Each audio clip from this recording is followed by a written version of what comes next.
Dalam menghadapi kesulitan ekonomi setelah kecelakaan ayahnya, sang ibu terpaksa mencari pekerjaan serabutan demi memenuhi kebutuhan sehari-hari. Beban yang berat ini menciptakan tekanan emosional yang mendalam bagi sang anak, membuatnya merasa terjebak dalam pusaran kehidupan yang tak terduga. Di tengah kegelapan hidupnya, anak itu kali pertama terpapar dengan dunia mafia. Ia melihat sekelompok mafia yang dihormati berkumpul di tengah kota, menyiapkan panggung bagi perubahan pandangannya tentang kesuksesan. Rasa ingin tahunya menyala, dan keinginan untuk bergabung dengan mereka mulai tumbuh dalam dirinya. Seiring rasa ingin tahunya berkembang, anak tersebut mulai mendalami cara kerja mafia serta sejarah terbentuknya organisasi ini di Sisilia. Pengetahuan baru ini menjadi pondasi dari ketertarikan serta cita-citanya, menandai awal dari perjalanan berisiko yang ia pilih. Mafia tidak hanya sekadar organisasi, mereka juga merekrut anggota dari tentara swasta yang disewa untuk melindungi tanah, menciptakan keadaan tanpa hukum di Sisilia selama berabad-abad, akibat dari berbagai penjajahan yang melanda pulau itu. Dengan banyaknya imigran dari Sisilia yang berlabuh di New York, muncul sebuah komunitas baru yang dikenal sebagai The Little Italy. Inilah titik awal penyebaran pengaruh mafia di tanah Amerika, mengubah wajah kehidupan sosial di sana. Ketika era pelarangan alkohol dimulai pada tahun 1920, mafia menemukan peluang emas untuk memonopoli bisnis minuman beralkohol tiruan. Dengan cerdiknya, mereka memanfaatkan situasi ini, menambah jumlah kekayaan mereka secara drastis. Dalam konteks bisnis yang lebih luas, kita melihat contoh perusahaan yang memberikan nilai, seperti Gojek yang menanggulangi masalah transportasi di Indonesia, dan Tokopedia yang mendukung UMKM. Namun, di sisi lain, mafia beroperasi dengan cara yang sangat berbeda.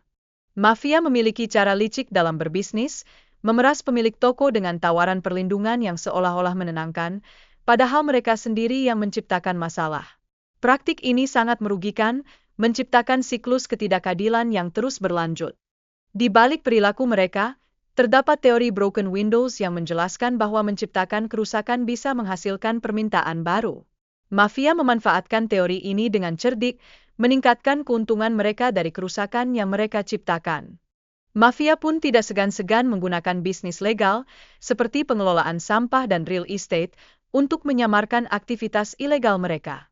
Strategi ini membantu mereka menciptakan citra positif di hadapan masyarakat, sementara kegiatan sebenarnya berjalan di balik bayang-bayang. Ada banyak alasan mengapa orang terjerat untuk bergabung dengan mafia, salah satunya adalah balas dendam dan pencarian keadilan. Banyak yang merasa diabaikan oleh sistem hukum yang ada, menjadikan mafia sebagai alternatif yang menggoda. Selain itu, sensasi adrenalin dan daya tarik akan kekayaan yang cepat juga menjadi daya tarik tersendiri. Gaya hidup mewah yang ditawarkan oleh kehidupan mafia sukses memikat banyak orang, mengaburkan batas antara benar dan salah. Dalam dunia mafia, ada dua tipe pekerjaan yang dikenal, sebagai penghasil uang atau sebagai pembunuh. Masing-masing peran ini sangat penting dalam mempertahankan bisnis mafia yang sangat berisiko ini. Namun, bukan hal yang mudah untuk menjadi anggota resmi mafia, terutama bagi mereka yang bukan keturunan Itali. Meski demikian, jika dianggap sebagai aset berharga, ada peluang bagi mereka untuk diterima ke dalam keluarga mafia. Menjadi anggota resmi bukanlah perkara sepele, seseorang harus melalui proses dan ritual khusus. Pengangkatan menjadi anggota resmi memerlukan komitmen dan pengorbanan yang tak sedikit dari individu tersebut. Setelah diterima, para anggota mafia harus siap meninggalkan keluarga dan tanggung jawab pribadi demi tugas yang diberikan. Tindakan ini mencerminkan tingkat kesetiaan yang sangat tinggi kepada keluarga mafia yang mereka geluti. Di dalam struktur organisasi mafia, terdapat berbagai posisi penting seperti kapok, underboss, dan don. Setiap posisi ini memiliki tanggung jawab dan peran yang vital dalam menjalankan operasional sehari-hari organisasi tersebut. Salah satu posisi vital dalam keluarga mafia adalah konsiliari, yang berfungsi sebagai penasihat hukum bagi bos mafia. Dengan latar belakang hukum yang solid, mereka memberikan nasihat strategis yang diperlukan untuk pengambilan keputusan dalam keluarga, menjadi kekuatan tersembunyi di balik layar.